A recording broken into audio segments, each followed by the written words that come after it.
Android's the most popular mobile platform around, making the companies behind its biggest phones some of the most powerful manufacturing forces in the mobile space. So when Lenovo introduced the new Moto Z lineup with support for Moto Mod's hardware accessories, we had to wonder if all this modular hardware had what it took to drive sales away from traditional Android flagships. Phones like that don't get much more popular than Samsung's Galaxy S series, so we decided to take the 5.5-inch Galaxy S7 Edge and put it head-to-head with a supersized Moto Z Force Droid. Will Samsung's 12-megapixel critically acclaimed camera and curved edge screen have what it takes to overcome Motorola's support for modular hardware and its big 21-megapixel shooter? I'm Stephen Schenk with PhoneArena, going hands-on with both these phones to show you how the Samsung Galaxy S7 Edge compares to the Moto Z Force Droid. Let's take a look. These two smartphones may not look anything alike, but they're more similar than their disparate designs let on. Both phones feature 5.5-inch Quad HD 1440 by 2560 AMOLED panels, 4GB of RAM, and run some of the fastest mobile processors around, the Snapdragon 820 in the Moto and US editions of the Galaxy S7 Edge, while this international GS7 Edge you see here is driven by the comparably speedy Exynos 8890. You wouldn't know it to look at the phones, but the Galaxy S7 Edge is supposedly a little under a millimeter thicker than the Moto Z Force Droid.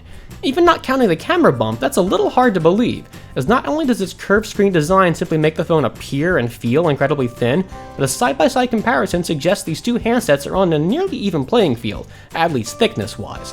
The Moto is also taller, wider, and heavier, no doubt adding to the perception that it's a bigger phone. Both are made from solid, premium-feeling materials, but if you're especially concerned with durability, the Moto might be the more attractive of the two handsets. Beyond offering a shatterproof display, just like we saw in last year's Droid Turbo 2, it's also built with a metal back that feels a lot more resilient than the glass panel we find covering the GS7 Edge. The screens on both phones look great, and beyond delivering similar high-res output at brightness levels high enough to compete with direct sunlight, the software in each of these models gives users options for enhancing screen appearance with extra color balance and saturation tweaks. Both handsets are most commonly found as 32GB models, but depending on where you look, you may be able to find 64GB editions of each. But even if you can't track down one of those high-capacity versions, microSD expansion is coming to the rescue, and you can outfit either phone with a flash card in its hybrid SIM tray. The Moto Z Force Droid represents a big camera upgrade over the base Moto Z Droid, and while the Galaxy S7 Edge packs the same sensor as the GS7 itself, that's still one of the best received cameras we've looked at all year. In numerous side-by-side comparisons, both cameras fared quite well, but it was impossible to ignore the consistent benefits offered by the GS7 Edge and its 12-megapixel camera.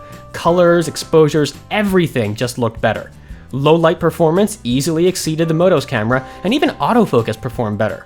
If you absolutely need high-res pics suitable for cropping, the 21-megapixel Moto Z Force Droid camera might be preferable, but most users are going to get better pics with the GS7 Edge. Video recording performance was much more balanced, with both models doing well in tests ranging from 1080p to 4K. Footage came up a little dark with exposure compensation and bright sunlight, but 4K output in particular looked quite nice. Samsung's camera handled refocusing with more grace than the Moto's, giving it a slight lead.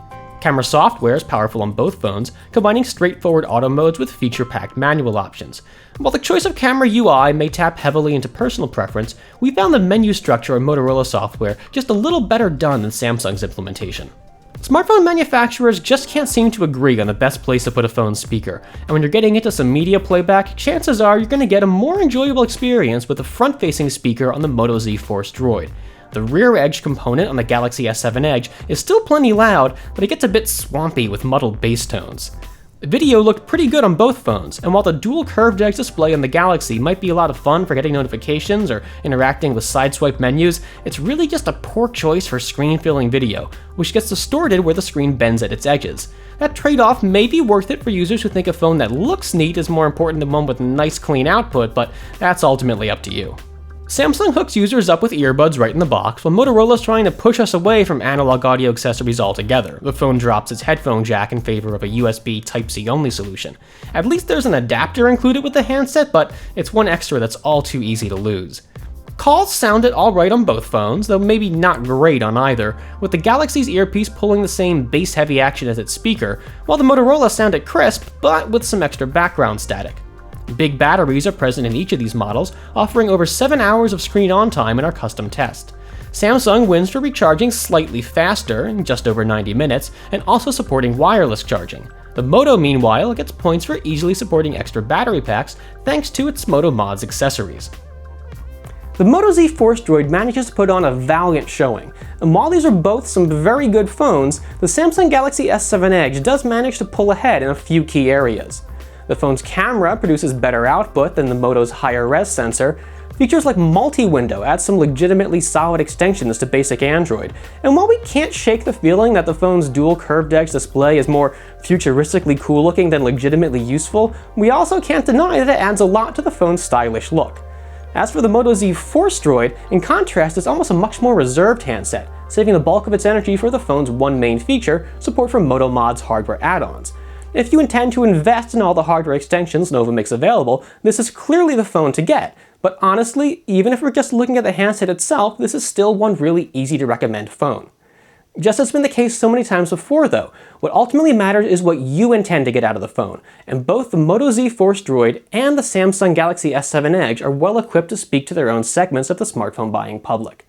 I'm Stephen Schenk with PhoneArena. Thanks for watching, and be sure to subscribe to make sure you don't miss any of our upcoming videos.